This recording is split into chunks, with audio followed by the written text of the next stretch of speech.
ഇറച്ചിച്ചോറ് ഇഷ്ടമില്ലാത്ത ആരും ഉണ്ടാവില്ല അല്ലേ? ഇന്ന് എൻ്റെ ഫേവറേറ്റായ ഇറച്ചിച്ചോറിൻ്റെ റെസിപ്പി ആവാം. അപ്പോൾ നമുക്ക് എങ്ങനെ നോക്കിയാലോ?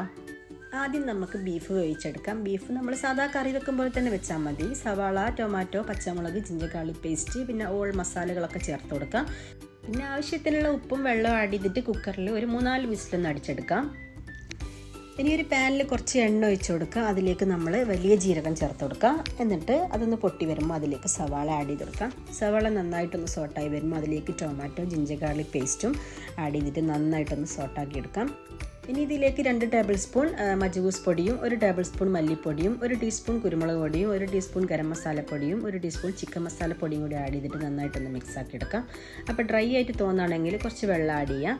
ഇനി അതിലേക്ക് ആവശ്യത്തിന് ഉപ്പ് നോക്കിയിട്ട് നിങ്ങൾ ചേർത്ത് കൊടുക്കണം. പിന്നെ അതിലേക്കുള്ള വെള്ളം ആവശ്യമായിട്ടുള്ള ചേർത്ത് കൊടുക്കാം. ഞാനിവിടെ പൊന്നി റൈസ് ഉപയോഗിച്ചിട്ടാണ് കേട്ടോ ഈ ഇറച്ചിച്ചോറ് ഉണ്ടാക്കിയെടുക്കുന്നത്. അപ്പോൾ 1 ഗ്ലാസ്സിന് 2 ഗ്ലാസ് വെള്ളം രീതിയിലാണ് ഞാൻ എടുത്തിട്ടുള്ളത്.